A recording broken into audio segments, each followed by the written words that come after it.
Welcome to Hypnosis Health Info. I'm Roger Moore. I've talked frequently in the past about childhood obesity and particularly about childhood obesity needing to be a family affair, that the whole family needed to be involved in working with kids that are overweight and so they can let go of excess weight.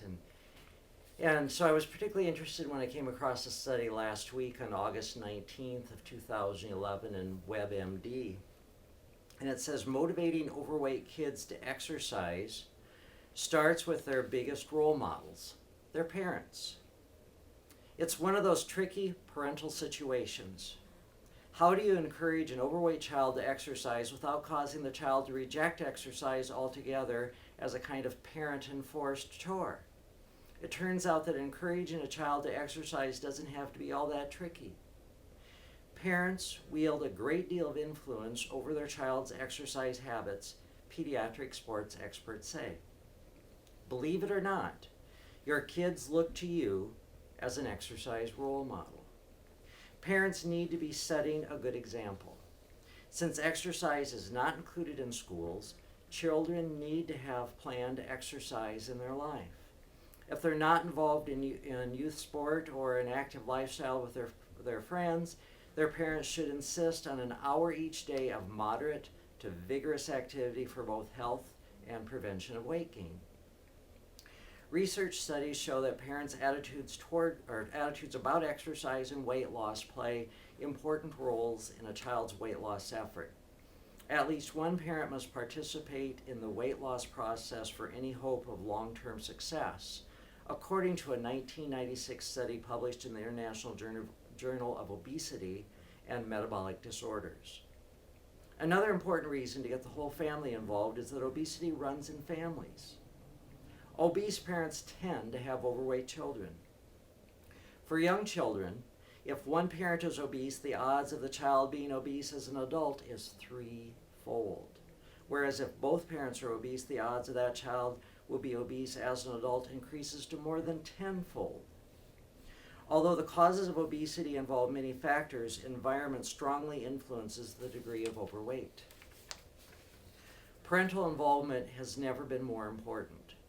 The Centers for Disease Control and Prevention reported in 2004 that 16% of American children aged 6 to 19 were overweight, up from 11% from a survey conducted between 1988 and 1994. And it's just continued to grow since then. Kids' activities need to be right for their age, size, and physical development. Competitive distance running may be great for a high schooler, but too stressful and not much fun for a younger child. Set healthy goals. Competition is fine if it isn't overdone. Talk with the people who run your child's school or league team to gauge whether the attitude of coaches fits with your child's abilities. Kids need protective equipment for each sport or activity, including helmets for bikers. See your child's pediatrician if your child is limping after exercise or if muscle soreness lasts throughout the day or night. Not all exercise is good for kids. Weight training and contact sports are areas where parents should be cautious. Weightlifting is not even necessary for children, and certain sports can be detrimental since the bones are not yet fully developed. Fractures at a young age complicate normal bone growth. And one of the things I'm really excited about in my gym is they're very careful about not letting young children out onto the weight floor and do anything with the weights, even with their parents there. But the fact of the matter is that exercise is only part of the weight management solution for children. The obesity epidemic is not due solely to the lack of exercise in children or adults. It is known that the increase in caloric intake is partly responsible as well. This increase is due to larger portion sizes of calorically dense foods, and this includes fast foods as well as sugar drinks that are so much a part of the life of our children today. In other words, keep them away from liquid candy called Coke and Pepsi and root beer and all those things. And here's some suggestions that they offer for healthy solutions to exercise.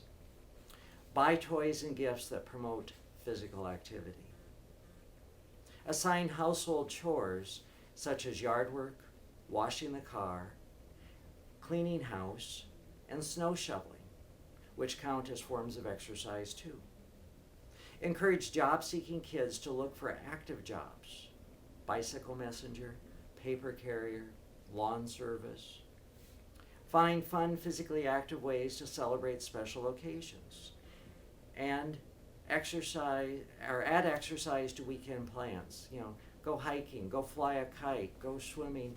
Take the dog out and play ball with the dog and run around, in the dog park with the dog. Be busy, be active that way. And it says to plan one special activity event each week for the whole family. Again, whether it's going for a walk, going kite flying, going hiking, going for a swim, bike riding, going to the beach, whatever it might be, get out and be active. And it really does have to be a family affair. It's not fair to just single out the child. And I've talked before how it just doesn't work for me to work with children and get them all excited about healthy eating and exercise and get them really motivated to pay attention and make healthy choices, only to have mom or dad show up and leave my office and drive them to McDonald's for dinner because they don't have time to do anything else. That just doesn't work. So get your whole family involved in exercise and in healthy eating. And if there's any way that I can support you or your family in doing this, please let me know. Feel free to give me a call at 206-903-1232 or send me an email, roger@hypnosishealthinfo.com. And if you're dealing with children that are overweight and you're looking for ways to help them to lose weight or to get them motivated to exercise, be sure to look at all the tools and resources that are here available at slenderforlife.com and at hypnosishealthinfo.com.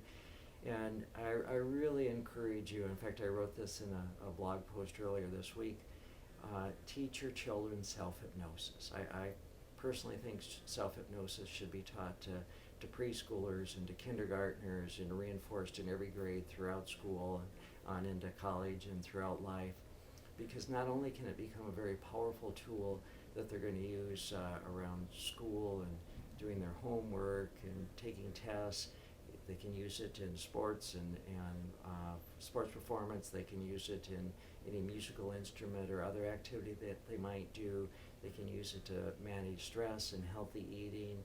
They're going to use it in every area and every aspect of their life.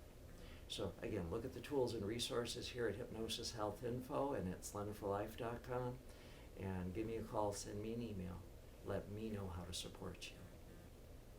I'm Roger Moore, and this is Hypnosis Health Info.